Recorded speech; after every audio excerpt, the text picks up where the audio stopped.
Chris Curtis certainly finished strong. I was like, we're gonna sit there and hit each other, and man, that was fun. Chris Action Man Curtis!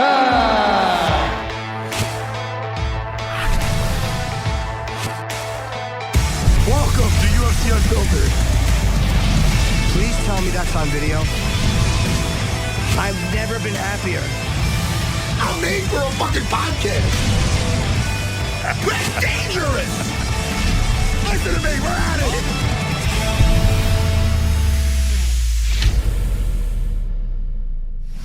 it. All right, finally the team is reassembled. Matt is back. It's good to see you, Matt. And a quick thank you, John Morgan. Wow, what an amazing job as co-host. I mean, just great. Wait. What? Wait, whoa. I mean, you were gone. You were off. Whoa. Oh. What are you looking for, a new BFFFFF? No, just when my friend leaves to go with his better friends, I have when to I have was a friend away, too. when I spent a lot of time. I was good catching up with Dana. Yeah. Catching up with Dana. Dean, I spent most of the time with. And let me tell you about that Dean Thomas. He appreciates a good friend. He's a good man. However, I believe the other night he was wearing a sweater on television, which made him look like a 5-year-old who stole his grandfather's sweater. Speaking of a 5-year-old, I get along very well with him, and I'm a grown man, and I like root beer. I like root beer too. It's very good. I like a diet root beer if you want you want to get into the weeds about it. I'm having a 0 sugar one. Listen, let me ask you. I know you don't want to give away what you did, but first of all, Toronto was fucking freezing. Did you get to go to the fight? And did you do anything really scary in Toronto? Scary, yes. Especially, and all I'll say is especially if you're afraid of heights. That's all I'm going to say. It could be anything. That's all I'm saying. Even if you're not afraid of heights, if you're up high enough, you'd be kind of afraid. Fuck that. Yeah. Jimmy, when it comes out and you see it, you'd be a little, I think you'd be, I don't know if you'd be like. Was the boss with you? On that one? Yeah. I'm not giving it. I like to say stuff. No, all right. Don't give it away. Okay. I'm not going to give it away, but I'll tell you this. It's going to be a good episode of Dana White looking for a fight. I thought of you all weekend. I was like, I wonder if they're doing that. I was, when did you come home? I came home Saturday. I got home before the fight started, and I watched them at my in-laws. Sure. So, you know why? Toronto's only an hour and a half away or by plane. Yeah, quick flight. From us. And, I got my wife getting ready for her fight. That's funny. Sure. So, and, a fight's a fight, and I got to be somewhere, and I got another kid, Tommy, getting ready too. So, I had to get home, but I was there since Tuesday. So I enjoyed Toronto. Let me tell you, Jimmy, you know what I did when I was out there? Whether or not it'll be on the show, well, I'm not going to tell you, but I did do a cold plunge. Oh, okay. How long did you last? Oh, yes, I have. I can last about 8 seconds. Yeah. I'm talking about the cold plunge. Yeah. Oh, okay. Oh no! If I was talking about fucking, it would have been 3.5. Trust me, I know the difference. I'm 3.5, and that's with unzipping. No, it's funny. I saw Rogan, and we were talking about this. I think off. I don't know if we were talking about it on the air or not, but he said he does 3 minutes, and it's really hard every time. Like you never get used to it. Listen. I'm going to talk more about it in detail. It might be on the about how I handled it, but. Me and Dean Thomas handled it completely different. And I will tell you this. I know it sounds idiotic to say, but it was Jimmy. It was cold. Were you indoors or outdoors when you did it? I was at this nice facility, really cool facility where the sauna after was beautiful. And they had these people like with towels and twirling and heating us, having the heat come at us from the fucking stuff. It was cool, man. Nice. Listen, in general, I had a good time. I had a good time all week, Jimmy. I really did. And let me ask you what you thought. We might as well. We're gonna have Chris Curtis. Right, shit, yeah, let's go. Chris had a really great fight against Marc-Andre Barriauult. I think it was 30-27 on 2 cards, 29-28 on 1. And for some reason, I remember thinking it should have been 29-28 across the board. But let's start with the main event. if you don't mind, unless you don't want to. I'm with you. I just want to say about Chris Curtis. Sure. You know, he had a win over Joaquin Buckley, who's got that highlight reel. I love him. Yeah, everybody, and he's a fan favorite. So he gets a nice KO win over him on the second round. Then he drops one to Gasolin, and then Nasruddin, he had that no contest with him. Yeah, I believe from a headbutt, if I'm correct. But you can look into that, producer, please, with him and Nasruddin. It was a headbutt, yes. And so it's a couple of tough ones in a row, and it's nice to get back on track the way he did, taking out a Canadian in Canada. And it was just, I don't know. I thought it was, it started off kind of like a feeling out period that first round, and the crowd wasn't super behind them, but by the end of the fight, they were behind them. Remembering this correctly. Yeah. Remember, I didn't get like in the beginning, it's like, oh, this might not. They kind of both having a hard time finding their rhythm that first round, and then as it went on, it got just better and more heated, and it was down to like who wanted it more type of thing. Yeah, and also Chris's losses too recently to Gastelum and Hermanson, both were decisions, and both are such dangerous guys on the ground, and he lost decisions. So I mean, it wasn't like he was embarrassed. And since 2019, he's only lost those two fights, and they were both to really top level guys, and they were decisions. So, what did you think, Matt? If you want to do if you want to start with the main event, or do you want to start with Evloev against Arnold Allen? Movsar Evloev against Arnold Allen, the opening fight. Tremendous fight, by the way. I like that fight a lot. I feel for Allen with that because he was doing so many things right. You know what I mean? He was defending so well for so long. And then, he was doing really well, really good balance. But, he just kept coming forward. Like he was very, Movs, how do you pronounce his name? Evloev. Movsar Evloev. The first, how do you pronounce his first name? Movsar. Movsar. Yeah. Movsar was just, he had his game plan. He was sticking to it by any means necessary. And he's persistent. I'll give him that much. Yes. And he's doing something right because Allen's not an easy guy to really dominate or else, and get down. And he was just very persistent. I enjoyed it. I thought it was a very skillful, very. Am I remembering correctly too, Matt? I think it was at the end of the second and towards the ends of the rounds, Evloev took him down, or really was able to wear on him. If I'm remembering right. Again, I'm getting old. My memory is shitty. But for some reason, I'm remembering the ends of the rounds were tough for Allen. Yeah. I mean, you know why? I mean, it's persistence. And again, he wasn't losing confidence. He doesn't know what it's like to lose. He's undefeated, Movsar. So yes, thank you. I mean, I think when you got that kind of confidence behind you, it's just, and he's a young, in shape dude. I mean, shit. I mean, that's not easy, man. I mean, failed shots, guys defending and being persistent like that. That's a gas tank, dude. That's tough. Yeah. But I always like watching Arnold Allen, though. Me too. And Evloev is 18-0. By the way, Matt, who am I doing this for? Neil Magny. Neil Magny. Holy shit. That really is wild because, he was having a hard time. Dude, he was losing. He was absolutely down 2-0. Nice way of saying it. He's having a hard time. But that's not even knocking him. He was losing badly. And the fucking veteran, that's what a fucking veteran does against a guy who hasn't been the distance or had the cage experience.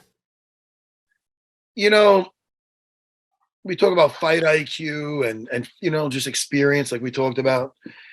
And that's why he's a problem, man. And not only that, like Neil Magny, he could have a hard couple of rounds. He's the type of guy that endurance-wise and in shape, he's as just big a threat. Yep. Down 2 rounds, third round, he's in the last minute as the first minute of a fight. Yeah. That's how dangerous he is, because his gas tank, he doesn't change the pace. You know what I mean? So even when he doesn't come in just guns blazing, he has a persistent pace, and it's unrelenting. Yeah. And man, I love the mount position, don't you? I mean, it was unbelievable to just watch that happen. What he picked him? How did he get him? I don't remember how he got him down. Let's watch that sequence again. Get it up. I would love to. He's gonna get that up. I think it was with 12 seconds left that he. Let me see. For 15 seconds left, and he just had that low weight. 15 seconds left, meaning that before the fight was stopped, and you could tell that Malott had zero in his gas tank, because he laid there all through the decision. He was laying there breathing that's how I look after 1 minute of rolling. He was just. You could tell that he had never been that tired in a fight in his life, and Magny just has a great gas tank. Unbelievable. I can't fucking believe he pulled that fight out. I tell this to my kid Tommy that's coming up. I go, because he has great endurance. Endurance, it's another weapon in your arsenal. Yeah. Big weapon in that. It could, if you're durable, good defense, and you have good endurance, and you could weather a storm. Like I tell my guys, even during rolling, don't match a bull like a bull. Let them put their foot on the gas. You weather that. You weather it. Let them waste energy. Yeah. And then you use your time. So like Neil Magny, just by weathering shit. I mean, let's see this. Yeah, because Mike was standing up. There's 232. You do the play-by-play. Well, it's a little bit choppy. Neil is on his back. And Malott looks like he's got grapes in. He looks like he's in fucking a pretty good shape. Like he just wants to kind of ride this out, stay on top. Magny's using his legs to create distance. He's looking for angles by escaping his hips. I like this. Look at he's using underhooks to get up to a hip. Yep. Oh, this is very nice. Yep. Very nice. I love this underhook escape. Look at this. He gets out with an underhook, one of my favorite ways of escaping. And then he just picks him up and dumps him. Down, and he just, boom, his head pops right out when Malott was looking he tried to guillotine, Yeah, now let's see how he gets mounted here. 142. He puts weight on the legs. See, Malott is going for a leg lock. A lot of times with your legs, when you go for leg locks, you're pulling him on top of you. Right. Instead, you like Magny, when he was on bottom, now he's going for another leg lock instead of creating distance. Now he's looking to create distance. He's looking to. So what is he doing now, Raw? Because Magny's up against the cage. He's going for a decent sweep, which just worked. Look, the sweep, he put him down. But with the outside ashi, if you lose it, you lose position, which might not be a big deal in rolling. But if Magny controls his head and sprawls back, look, which he's doing now. Yep. Look at the position he's in. Yep. Like controlling his head. Now, this is not a big deal when you're rolling, because it's like, all right, you still got. But in a fight, this is brutal. Was there a chance, Matt? Was there a chance for him to get up after he rolled? Was there a chance for him to get up or back out of the way? No, this is the problem here. There's always a chance for anything. But the thing is this. But I mean, did he make a bad decision by going for the leg lock where he should have just got up and got the fuck out of there? He might get those leg lock reversals like all the time, but when there's the threat of strikes and you have to use your legs are an obstacle to get past. So I love the Archie sweep. I used the Archie sweep several times. That same sweep he went for, now he's with the length too, with him mounted. He could be there all day long. That was brutal, that ending. And he did give him, by the way, I think it's Mark Goddard. He gave him plenty of time. Like he really did give him time. Look at him breathing like that. That's brutal. Yeah, it was just he ran out of gas. Jimmy, there's a drill. I want you to ask Professor Mike. Yes. Jedi Mike J. Yeah. Jedi Mike J. I want you to ask him about a drill where you put your hands in your belt and he just goes to walk past you, and then you bring your foot to the outside. You sideways on his thigh, and you use that to square up with him. Wait, can you explain that again? Hands on his belt. I'm sorry. What do you mean? In other words, he's going to go to walk around your guard, and you're not using your hands. You're just using your feet. You're going to step on his thigh and square up with him. Then he's going to go to walk past your legs the other way. And when he goes to come in, you put your foot sideways on his leg. You use your foot to square up with him. He comes in the middle. You put your heels in, toes out on his hips. you push away. He gets past that, you put your knees together. You come up on your shoulders. So in other words, you use your legs, only your legs, as an obstacle, always keeping him away and squaring up with you. He has to get past your legs to do damage to you or do more damage to you. Obviously. Right. So you just use your legs to keep him away. Ask Mike, he'll let you know. He'll do it with you. It's a great drill. And you use your legs like you have another pair of hands. It's good for guard retention. It could be a guard retention drill. It's also called that.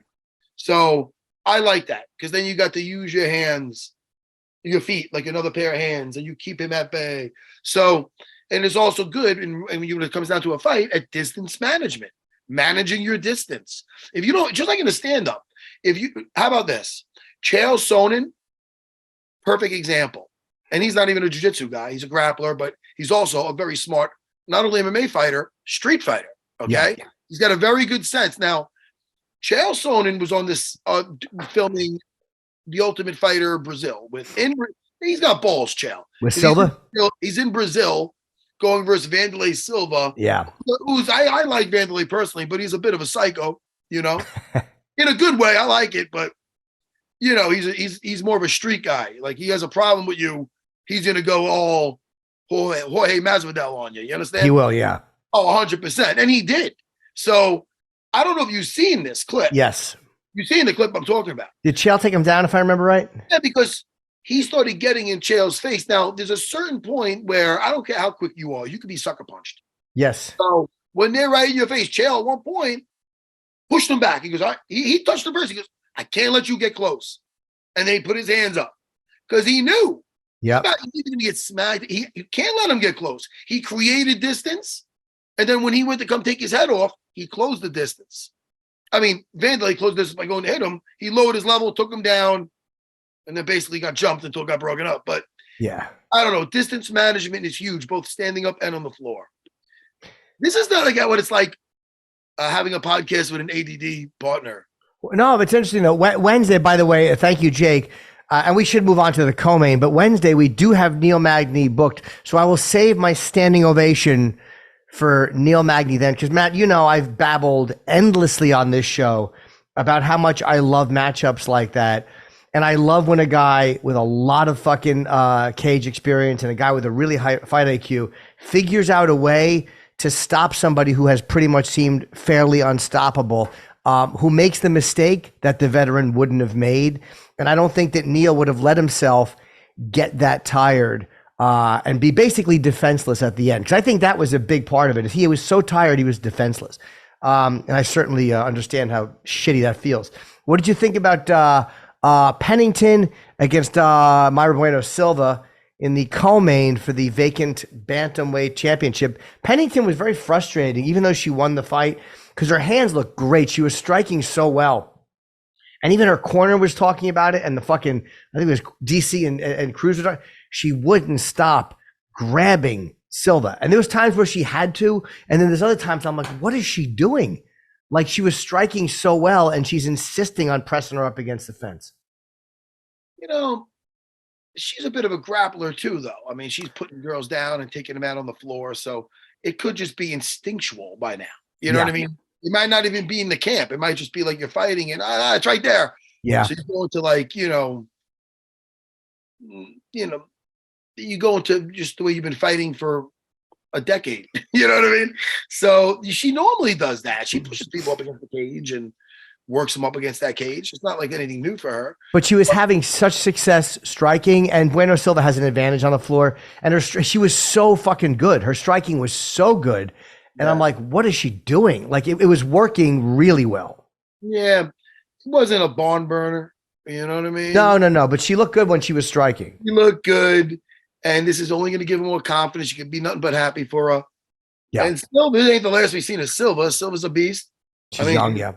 She's young and she's been having great success. She beat a lot of good girls. So I want to see how she handles this loss. I'm sure she's going to come back strong now. Sure. She's with a good team. The American top team, and I saw a little Parumpa. I say little, he's my height. I could say that. I get away with that. Sure. Yeah, you're a little fella. Like you calling somebody a homo. Yeah, which I do. They're gonna take that out. No, they shouldn't. Yeah, I know. I love you, Jim. It's funny to me, and I yell it sometimes, and I realize I'm in a mirror.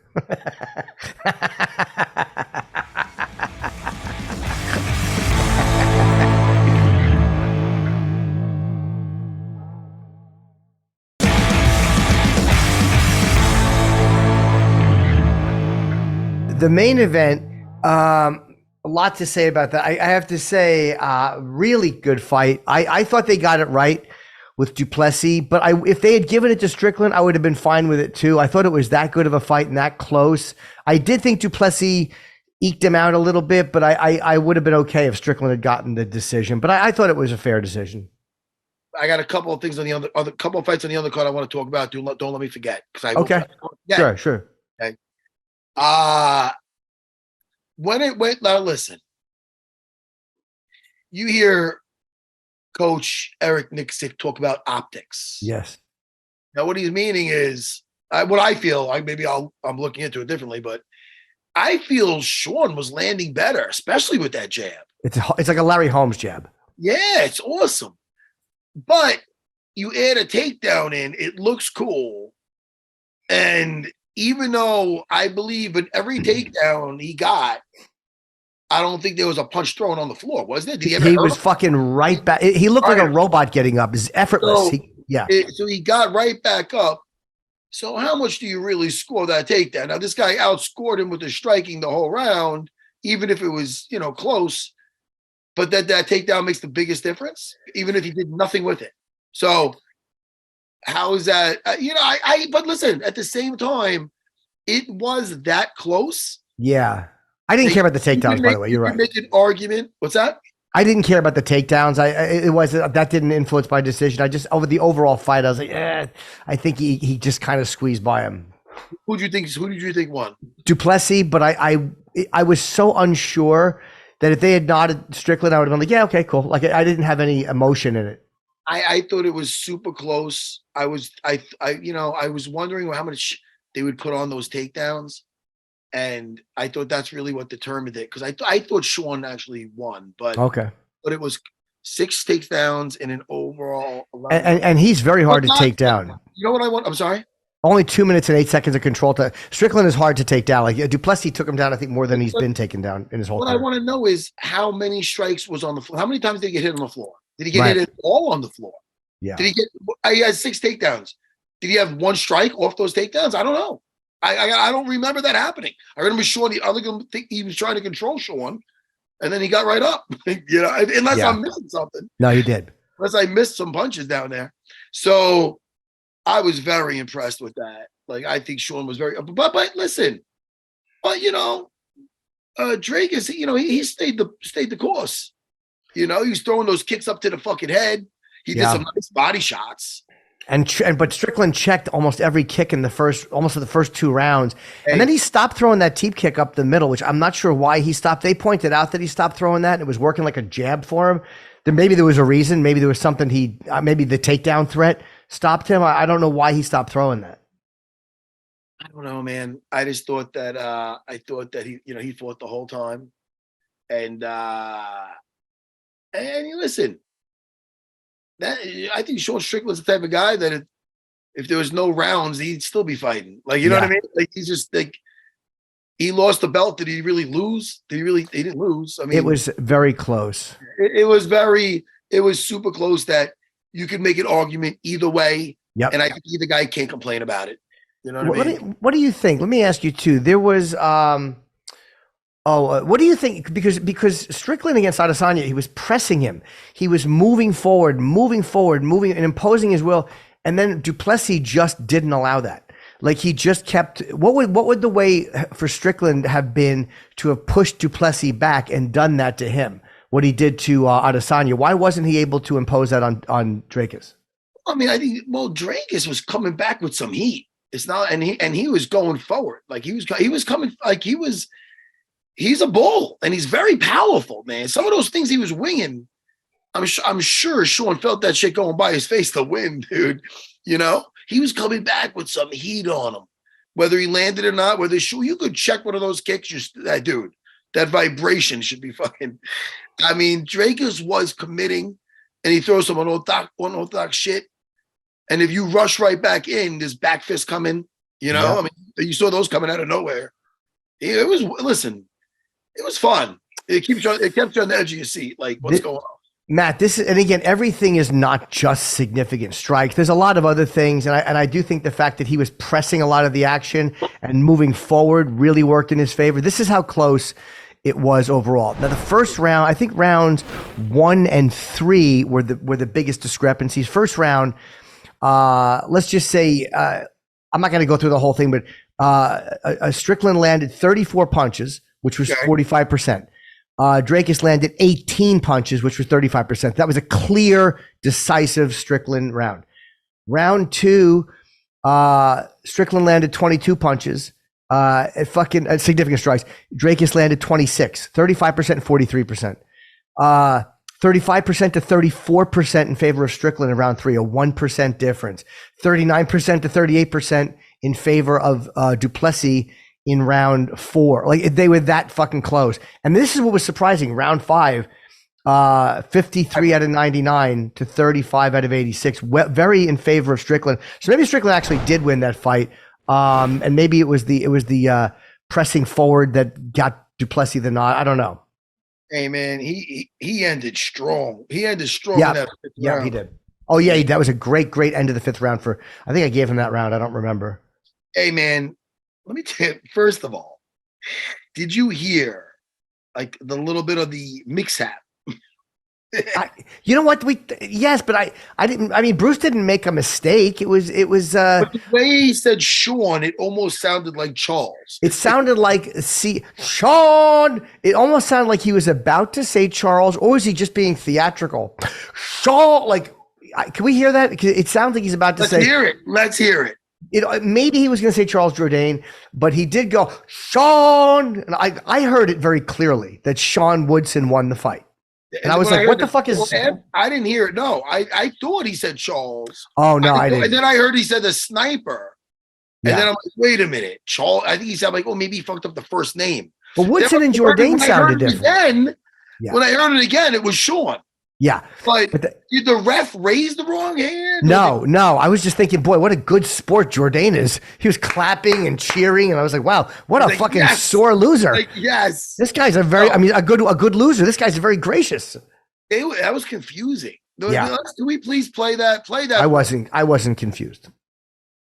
No, I was. Other than Woodson, who thought he couldn't hear the announcement. He saw Jourdain celebrating. He was like, all right, I guess I lost. It's funny. Imagine he's interviewed him and God, are you gonna play that for us? It's a bit of a CH. Watch. A bit of a CH. Ladies and gentlemen, after 3 rounds, we go to the judges' scorecards for decision. Patricia Vandermeer scores the contest. 29-28, Jourdain. Derek Clearly scores the contest. 29-28, Woodson. Here we go.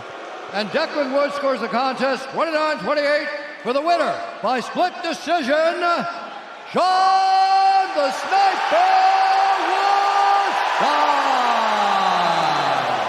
Woodson. It sounds like Sean. Yeah, but at the end, like you won. Look at this. Doesn't sound like Charles. The CH a little bit, but that's it. Guys, I feel bad. Sean Woodson won the fight. Oh, now Jourdain. That's when I first realized he didn't know he lost. He said Sean Woodson. Yeah, I thought Sean Woodson should have won that fight. That's so weird. Man. It sounds like Charles, but it was Sean Woodson. No, I thought Woodson should have won the fight. I thought that was the right decision. Dude. I thought, listen, no, it was, he's a hard guy to fight, Sean Woodson. He's so lanky. He's like a big, long leg spider. Can I say one thing? Trouble because of that. One more thing, Matt, about the main event before I forget. And this is why I love Strickland. Because after that fight, he was very honest. He goes, I thought I fucking won. Maybe I was being a fucking pussy. But he said, hey, congrats, champ. Like, he just said, hey, congratulations. Like, he wasn't a fucking baby about it like other people when they lose. I thought I won that. Like, took a headbutt, too, also. I don't know if you know that. I did not know, no. But the way he handled it was like, he took it, he lost, and he said, hey, congrats, man. And I don't know, how do you not like Sean Strickland? I don't know how anybody doesn't like Sean Strickland. Man, I think a lot. I think he had a big fan base over there. I'll tell you that much. He did, yeah. Outside the hotel, It's funny. Listen, you know what it is? He's going to do well regardless. He's going to be one of those like the Diaz brothers type guys where he's going to win or lose. Guys are going to want to see him fight. Yes. Jimmy! And I know you love Jillian Robertson. Jillian Robertson, man. Holy shoot. Nice language. Let's give props to Dean Thomas, man. He's a long-time trainer. And the rest of the team that's behind her. She fought Polyana Viana. Yeah. And Polyana is dangerous, but man, Jillian Robertson. Don't smile at me like that. No, you almost got it. Yeah, sorry. Stop. Don't tease me. I'm helping you. Her jiu-jitsu is she's so positionally dominant and she's patient. Wait, who are you talking about? Jillian Robertson. Let's call the whole thing. Oh, thank you, Jimmy. Jimmy, good news. What's up, buddy? I got invited from our old friend Joe Rogan to come back on his show. Oh, very nice. With my same buddies. And now that'll be happening sometime in the next month or so. Oh, that's great. Well, you guys were on like 4 or 5 months ago, right? That was awesome. Yes, I think that's nice. You know, I love Joe. You know, and I what a good time I had last time. Yeah. So we got that to look forward to. But yeah, Jillian Robertson, I was just impressed. You know, because she was just she made it kind of look easy. You know, all Polyana did was kind of slow her down a little bit. Excuse me, buddy. Ooh. That was me. How old is Chris? 36. Yep. Right? Listen, he's doing well, though. He looks good. Yes, he is. He looked great. I always think of him whenever I watch Chris Curtis fight because we talked about, like, literally from my little minuscule work in Muay Thai and the moving around, and my jab is shit, by the way. The kind of going left and right makes me dizzy. Like I get really bad motion sick, and he said he has kind of the same thing, and he's figured out ways to do that so guys just can't make him circle around the cage and gain an advantage. But I think of that every time I watch him fight now. Speaking of motion sickness, you know, it reminds me of you in the metaverse. So I'm going through the customs, and the guy's like, "Man, what is this?" I go, "Oh, that's the metaverse." I go, what do you know about that? You gotta check that. He goes, "What?" And he goes, "Hey, Rob," or whatever the guy's name is, the metaverse. And the guy's like, "Oh," he came over. Like, "Yeah, guys, get with it." Showing him, telling him about it. Did you use it at all when you were there? Oh, yes. Crazy. It keeps me out of trouble.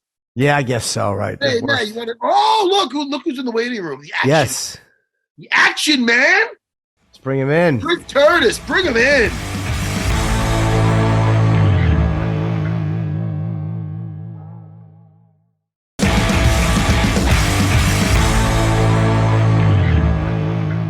There we go, technology. Hey, Chris, how are you? First of all, congratulations. Second of all, you don't look like you've been in a fight. And third of all, I want that fucking tank top. All right, thank you. Well, thanks, first of all. Second, I feel like I got hit by a small Canadian bus. And dude, I have the weirdest collection of tank tops. So, really? That's nice. Listen, I'm not the Flash. I couldn't even run, fast at all. I can't even sprint. I can't even jog. But that's a fucking nice tank top. Thank you. And I'm like I'm not a fast land animal. Like I'm designed to get there eventually. I don't run fast. Like no. But that still looks cool. Hey man, we had a couple of bumps in the road since you took out Joaquin Buckley, which was phenomenal. And doesn't it? Listen, I've had, even though the other one, you had the accidental headbutt there, I've had a couple of losses in the row. I know what it's like to get back in that on track. How great does it feel? No, man, it's the stress of like not performing is crazy, man. Like I was so hard on myself during camp and everything. So it's just nice to like, okay, like I still know how to win. I can still do it. It's man, like the weight that comes off of you. Like once you're like, I don't know what's going on, why things are going so sideways. It makes life miserable, man. I've been stressed out all camp. So it was nice to kind of get out there, get a win, and like breathe again. Do you start to look for, like, I don't know, are you a superstitious person? Do you start to look for, like, a lot of guys fall into rituals and all this stuff. Is there anything you start to look up that's outside of the actual what you're doing in the gym? No, man. Like for me, like it all comes down to just like what is my sport performance, like what's my training. For this camp, a lot we had to focus on like my mental our mental health. Like dude, Jason Manley, one of our friends, says, my biggest hater is me. He said, Chris Curtis's biggest hater is Chris Curtis. Like, I was so hard on myself all the time. So I was trying to give myself a little credit this camp, a little leeway. It's a work in progress. But no, man, it's not so much rituals. I'm just like, man, I'm aware that I'm cursed, and you just gotta be able to work through it. And like sometimes, like, man, the fight gods are not kind.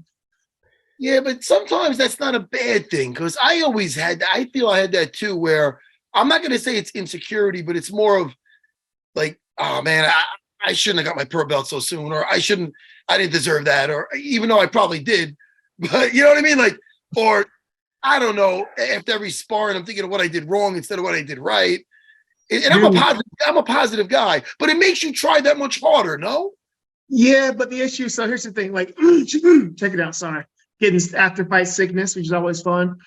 But like seriously, I sparred every sparring session this camp. I thought I lost. At the end of after I did the rounds, I'm just like, I'm losing. What's going on?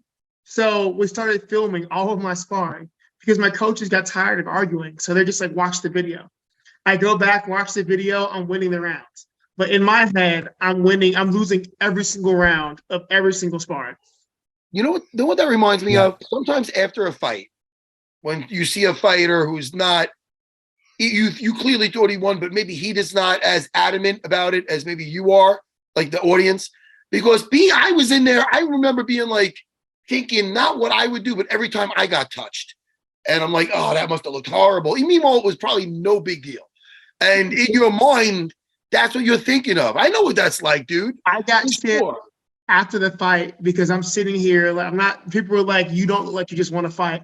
I'm not celebrating. I'm going back over through like highlights and whatnot, seeing what went wrong, like where I made mistakes, where the problems were. And people like, you fought an hour ago and like, you're not even like happy about it. Like, you're not celebrating. You're trying to figure out what went wrong. People were like, so I got reamed about that. Like, let it go, like enjoy it. So I'm trying to learn to like back away. But within an hour, I was looking through footage, figuring out what happened. What is the hard part of, like, I'm weird like that too, in different things, where if somebody tells you, oh no, you're doing fine, and I'm kind of beating the shit out of myself, I'm like, you don't understand. Like, it annoys me when people try to comfort me and go, no, but because I'm like, you just don't get it. Like, I'm criticizing someone who really deserves criticism and you don't quite understand it. It's exactly it, man. So I've all of my friends and teammates, so I always say you're your biggest hater. And there's no one out there, I realize, who's going to be harder on me than me. I am, like, everybody says a cliche, but like, no, like, I don't give myself a single bit of credit. Every time anything isn't perfect, I hold it against myself. So like this camp, especially, one of the big things everyone's saying is it doesn't have to be pretty. It doesn't have to be perfect. Like, perfect is the enemy of good. Just go fight. I know how to fight. I've been fighting for 15 years. I got 40 something fights. The entire message of camp has been like, stop trying to be perfect. Stop thinking about it. Stop trying to make it pretty. Just go fight. Go be you. Don't be anybody else. Like, ignore the noise and people saying he does this bad, this bad, this bad. He's got to do this. Just go out there and fight. And that's been the big message of camp. Hey, how scary is that fucking knee coming up? I mean, being a guy 5'6", whenever they throw that can keep you at bay. But I know what that shit's like, and they don't even have to lift it up that high for me. So when I see those knees come up in fights, I go, man, holy! I get flashbacks of Pete Spratt fucking coming right by my face. What? It keeps you a little at bay, right? Everybody asks me. Everybody's like, because coming from like boxing, I tend to, a lot of my movement is still boxing rolls. So watch even the fight. There's a few times I'm like rolling, and I mean, like, I can feel them like scrape my face with me. When people are like, what are you doing? And I'm like, I think I've just done it for so long, I don't want to change it. But man, there are some of those where like your asshole tightens like could crush diamonds. You're like, oh my God. There's one, I threw a body shot, rolled and pulled back. And I was just like, I've been here too long. And I saw his, like, I watched his knee like come up in front of me. And I'm like, well, that could have sucked. Like, oh, it's terrifying. It's absolutely terrifying, man. Like, luckily, I'm really confident in my vision and like just top like, like you get good vision and kind of getting a timing for when these things are coming. And I'll be the first one to say, man, like as bad as my luck is sometimes and some shit, I have the luck of the fucking gods, man. Cause like there's sometimes you're just like, whoop, that should kill me, but it didn't. But yeah, it's fucking terrifying, right? Like you're the shortest guy in the division. I'm the shortest guy in the division. So I'm just like, well, here's hoping I don't die. Hey man, it's so funny because I was with my buddy Dean Thomas over the weekend. I was there. I was in Toronto, and I brought that fight up. I fought this guy. I fought Pete Spratt. I'm sure you heard of that guy. He's an OG. Yeah, the weapon. And I shot in. He threw a knee. I go, Dean, do you realize how? When I say I'm lucky, it's not because I don't think I'm a good fighter. I'm saying like with that fight with Pete, if it was a quarter of the inch to the left. Dude, I'm decapitated. I'm not. He's sitting here with you, not me. So it's just fucking crazy, bro. It's entirely true. It's really luck, When I'm teaching or I'm talking to people, they ask my head movement. Like, oh, how do you know like when to move? I don't really know when to move. It is all like instinctual guessing because there are some times when shit happens where I'm like, they're like, and it's great. People are like, oh, that was so smooth. Like, bro, let me tell you, like that. I didn't do it intentionally. I am just trying not to die. And like, you're right. There's like centimeters in like half seconds where like, if I reacted just randomly a half second slower, or I went left instead of right, I'd be like probably dead right now, like with head trauma. It's like, oh, it's a constant state of like, man, I hope I don't. It's that constant state when I'm fighting, especially in close, that I'm hoping I don't wake up talking to the doctor. I'm like, man, this is risky. Yeah, the disorientation, the guy, like it's weird to read the lips of the guy going, "You're okay, you're okay." To watch a guy waking up after getting knocked out and just see what do they normally have to say to somebody to get them? Is it different for every fighter, or is there like a standard? Oh, it's great. Everybody's different, man. Like I've woken up once and I'm like, "What are you doing in my house?" Like you're in the cage. What are you doing in my cage? Like no, man. You wake up, it's weird, man. Like everybody's different. But like you could, because everybody, handles being knocked out differently. I've seen a few guys come to and just go back to what they were doing. It's like some guys get the fact, that's just like lost time. Some guys get factory reset and you get knocked out and you're just like, I lost a week of my life. So it's different for everybody, but man, nothing worse than you're waking. It's happened once. You wake up talking to the doctor, you're like, oh, I didn't win. Like, yeah. And that's the one time you lost. Like you're like, oh, I did not win. When you wake up and when you all of a sudden see the doctor, you're like, all right, this is not a congratulations. Like, yeah. What did you think of obviously a very, very close fight between Sean and Dricus Du Plessis, a really great fight. What did you think? And I was asking Matt too, like Sean is so good at pressing forward and at kind of dictating the pace. What do you think Du Plessis did right, which kind of prevented him from doing that? I think just the way he throws is weird. So it's funny because I saw somebody talking about me and Sean actually, and we both tend to like Philly shell a lot, but the way we use it is different because of the way I tend to roll more and the way I'm better at looping shots. I'm avoiding looping shots because Sean parries more. He's better at straight shots. The thing is, Dricus throws such wide looping shots as he's falling forward. It's kind of hard to like parry that and time it correctly when Dricus just starts falling forward. I think it kind of like with Sean, it kept him on his back foot because you can't really risk like lifting that front foot up or stepping forward because the guys, at one point his head down, he's throwing left, right, stepping through, then he like runs into a double and you're like, this isn't something anyone trains. It's just, I said it once, I'll say it again. Dricus, like he creates circuses when he fights, and like it's just really hard to. That's one of those fights. It's really hard to train for until you've done it. I think going back now, it'd be more comfortable because you're aware of what it's like. But no disrespect to Dricus at all. Like he did a fucking good job. He's a hell of a fighter. But I think everybody Sean trained for was too clean. Right. That we trained with was too clean. Like with I think looking back at it, like. The level of comfort against a solid technical guy is different than the level of comfort against somebody who's just here like like welcome to the fucking circus. So, it's just one of those things. Why do you think he stopped throwing the teep kick? Because that was working really well, and then he just kind of got. Do you think it was the threat of the takedown, or was it those looping punches? I don't know, man. I watched the fight. We talked a little about it. We haven't gone into detail. Everything's still fresh, so it's something we'll talk about later. It was cool being on the same card. This is one of the reasons why I said earlier I kind of dislike being on the same card, because I really would have loved to be in this corner, because I feel like I worked really well with Sean, and that there's a lot of the times we tell Sean to do things in the corner, he's gonna ignore you. But I feel like when fights get hard, like he trusts me enough to the same thing with the Imavov and the Boost fights, where he'll listen. Like he knows that I spent so much time watching all the Dricus stuff. He knows that I am a student of the game, just the film and I study. So I think he trusts me enough. So I kind of hate that I couldn't have been there to offer something. But I don't know. We'll talk about it and we'll see. Well, what about you? What's next now, man? I mean, any names that it's on the tip of your tongue? It's great to be back in the win column. And how soon do you want to get back in? Oh man, they were asking about February, and I was like, they're like February, and my coach looked up like, no, absolutely not. That's soon. Dude, I would have loved to do it, but I'm having to realize now that at this level and the way I approach camp and whatnot, I'm 36, I'm not a kid anymore. It takes me a little bit more time to I can be ready, but mentally I think it's the biggest thing is I stress myself out, I burn myself out, and I think eventually when I first got to UFC, I really wanted to make the fans happy and do stuff for them. But now I'm realizing hey, the fans that actually care about you are just happy when you fight and go out there. And I'm not going to make everyone happy. No matter how I fight or what I do, there's always going to be fans you suck or boo, you did this wrong. So I'm not trying to spend all of my time or energy thinking about the fans and doing things for the fans.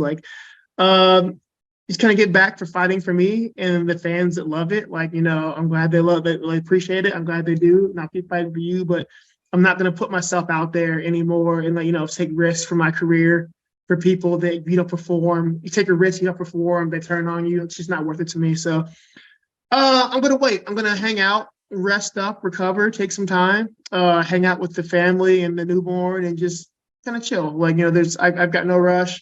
I made a bunch of money. I can kind of take my time. And I'm thinking, even for me, though, rest and recovery, I was like, May sound pretty good. So maybe around May, June at the latest. I don't waiting around that long. But I don't know. As far as that, what's next? Tips of names, tip of the tongue. I have no idea who's this division. We'll see what Jack and Pfeiffer do this weekend, I guess, next weekend. Or we talked before about dropping back down to 70 because I am the smallest dude in this division, and it's just a pain in the ass. So I think this week or next week, we'll talk to the PI.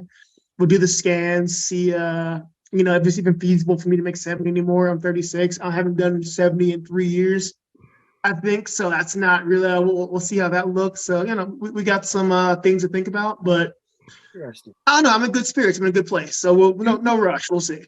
You should be, man. You really should be after that performance versus a very tough opponent. And lastly, let me ask you, because when I started getting to 35, and again, I was still knocking out guys like Frank Trigg at 35. So I'm not saying that's all at all. 36, I was banging out with Lytle. But then I start getting questions from these people. It annoyed me, so I'm going to annoy you a little bit. Oh, so what about when this is over? Because, 35, 36. When it is finally over, listen, you could be one of those guys fighting another 10 years. I'm not putting a clock on you. But when it is finally done, Chris, what are you thinking about? Are you going to be involved with this? Are you going to be like a guy like me teaching some arm locks? What are you going to do? Are you going to get into something else?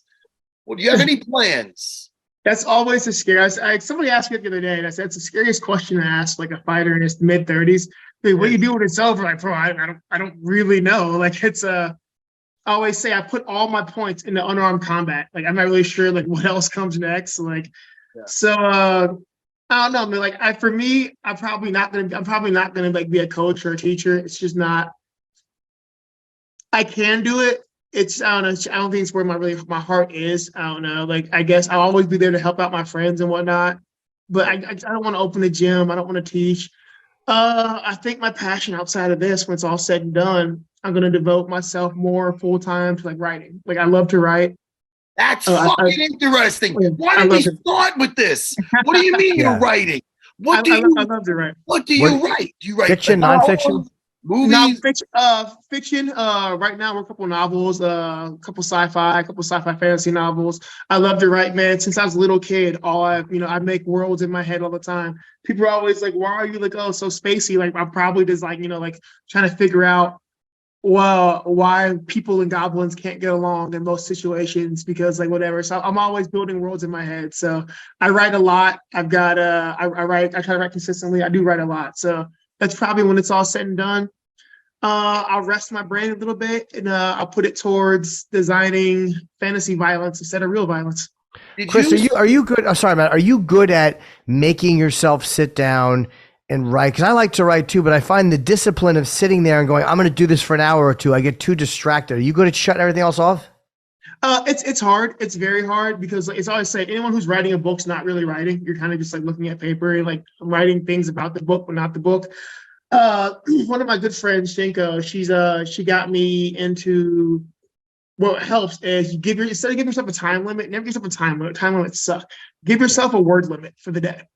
Yeah. So when I'm ready to sit down, give myself okay, like today, like are you starting out? If you're not, you haven't got the discipline yet, say I'm gonna write 200 words today. And 200 words after a week or 2 weeks becomes easy. So you say, okay, I'm gonna write 500 words today. Yeah. And do that. And that's way easier than like I'm gonna write for 2 hours. Cause like for me, I don't like writing at home. I'm a coffee shop guy. Like I'll go to like a diner or a coffee shop, I'll get a plate of fries and a coffee, and that's my office, like right there. You know why? Because there's a good amount of distraction, but it's background noise distraction. Whereas it's not just home with the curtains and quiet, but it's not you can't watch porn when you're in a coffee shop. Dude, I sleep listening to horror stories. Like that's what I sleep to. Is like listening to horror stories. I have to have like background noise. No wonder why you and Sean Strickland are BFF. Guys going to sleep listening to Murder Miss fucking guys. I'm more quietly insane than Sean. Like Sean's Sean's just loud about it. Let me ask you, Chris, do you watch sci-fi movies? Yes, I'm a kid who grew up on Star Wars, the original Star Wars trilogy. But I remember when I was young, I didn't have all the movies, but one day we were really broke when I was young. But my mom stayed up late. She was a third shift nurse. So she stayed up late one night on her off day, and she recorded The Empire Strikes Back when it was on net. We didn't have cable. So she recorded Star Wars. It was Return of the Jedi on a VHS when it was on a broadcast TV. The one time it was, and I watched that tape like every night for like 5 years. And like I am like probably the biggest sci-fi nerd you'll ever meet. Like I've got encyclopedic knowledge. Did you watch Rebel Moon on Netflix?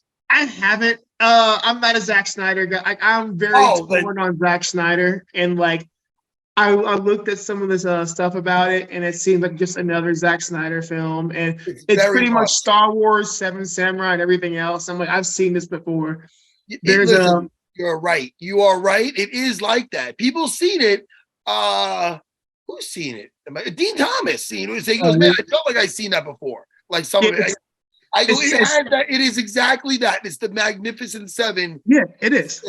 But if you take it for that, I dig it. It's pretty cool. I like some stuff in it. And I'll check it out at some point. I will. I'm nothing against it. I'm just like, Zack Snyder. I might have asked you about this next one. Did you ever, now this is my favorite. Did you ever see Dune, the new Dune? Yes. Yeah. Did you, you didn't like it? I was fine with it. I was fine with it. So like I came from the books. So I'm someone who like always intrinsically like picks apart the differences. Yep. So it was closer than any of the miniseries that we've seen so far, because God, those are bad. But I'm always gonna be a book snob about it. So, but I was fine with it. I was like, okay, I want to see where the rest of it goes and like how far along the series it goes, because like Dune, the book series stretches for thousands of years, when you've got like talk about, Atreides and how he becomes a great fucking warm emperor or whatever. So I'm really curious to see how far we're gonna take the movies with that. Because like Dune, the book series gets fucking weird. The last sci-fi movie I'm going to ask you about. Last one. The new Blade Runner. I mean, it's not new now, but it's been out a little bit. Gosling, Oh, right? what's his face? Was it Gosling? Yeah, yes, Ryan Gosling, the same director as the guy who did Dune, the new one. Yeah. What do you think of that? So, okay. It got like lambasted. I was actually fine with Blade Runner. I enjoyed because in the original Blade Runner, everybody was the big question was Deckard a human or a replicant? And it's kind of up in the air about it because like and there's certain hints about it. And I enjoy that they kind of in a roundabout way answered that, and then about like what and just the plot parts about like the daughter, him thinking that he's this like replicant this naturally born replicant and everything else. And then you like I think it was really well done. I really enjoyed it. Like I liked it. Like it got lambasted. I enjoyed it. Me too. I thought it was very deep. It was one of those where I had to watch it twice to really enjoy it. Like the first time I'm like, I'm not really, am I digging this or not? Like I don't, and then when I seen it more, I'm like, oh man, this is pretty deep. Even the emotional relationship between Ryan Gosling and his AI girlfriend, which was basically a hologram. It's just it was pretty deep. It was pretty cool. I think the big thing is in the time frame it came out, there were a lot of like sci-fi action movies out at the time. So I think people were expecting more dread as opposed to like Blade Runner. But in the original Blade Runner, it was the entire premise of the story was about like what does it mean to be human? Yeah. Like what in the story, and like what does it mean to feel? And the new Blade Runner, even with like the Gosling and the AI, once again, a big part of that is like what does it mean to like what can you be human without being human? Like can you are you a person by your biology or a person by the things you do and feel and see? And I think it was really well done. I thought it was. I think it went over a lot of people's heads because it wasn't dread and it wasn't this big shootout. But like, if you went into it understanding like what Blade Runner is already, I think it was great. I mean, hey, listen, we're bringing it. Next time we talk, we'll talk about the fight for a couple of seconds. We're talking about this the whole time. We're talking about this shit. Because we were hanging out ages ago. Me and I'm that guy. Matt, Chris has a hard out at 3, they're telling us, which is in 30 seconds. I don't know why, but they gave us that. So, Chris, before we let you go, first of all, congratulations on a great fight. And as a fan, if you do drop down, I wouldn't mind seeing Jeff Neal or Vicente. And if you stay, I wouldn't mind seeing Vittori or Cannonier. Oh, dude, it all sounds fun. I'm down for whatever. UFC knows. Just shoot me the check. I'll sign the contract, shoot me the check, and I'm there. So I'm very happy to see where the future pans out now. Yeah, me too. I got 4 options for you. It depends if it's welterweight, middleweight, but I got things I want to see. And congrats, man. You look great and a great fight, and I was really happy for you. I appreciate it, man. Marc-Andre is a tough dude. Yes. So it was good to get the win. He's tougher than we thought. We knew he was tough. Kid's face is made of concrete, so I'm just glad to get the win. Take care, Chris. Good talking to you, buddy. Later, guys. Thank you. Thank you. Yeah, Matt, he had a hard out at 3. And what time is it? I mean, we're literally on the dot. We got him out. Listen, there's a lot of things I can't talk about. But there's a lot of things I in other words, if he's a big sports fan, I go, oh, which ball is it? The one with the throw like this? Or, sure. Or else, if he's into golf, I really don't, how many holes? When you talk sci-fi or comics or movies, dancing, no. But if you talk any of the other ones I just mentioned, I am a chatty Matty. All right, Jimmy. I hate chatty Matty. I hate that you're a chatty Matty. I really don't like that at all. Please don't say that again.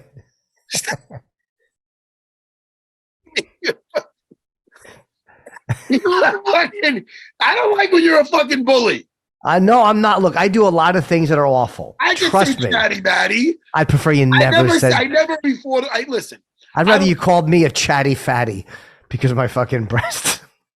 You're not. You're looking better. I'm working on it, Matt. Thank you. Good. I can tell you're looking a little more firm. All right, good. Anything you want to plug, my friend? Oh, yes. Before I forget, tomorrow morning, Tuesday morning, my wife and I have a new video going up on Nikki and Jim NYC. And our YouTube has been the most fun I've had in a long time. And I'm on tour now, so check me out February, March, April. I got gigs everywhere. So go to jimnorton.com if you want to see me. If not, I understand. All right, you can catch me on UFC Unfiltered. And that's it. I love it. I fucking love it. Jimmy, I was doing so good today. No, you were doing good. Jimmy, I love you, buddy. I love you. I'll see you soon. Thank you, Chris Curtis. Goodbye, everyone.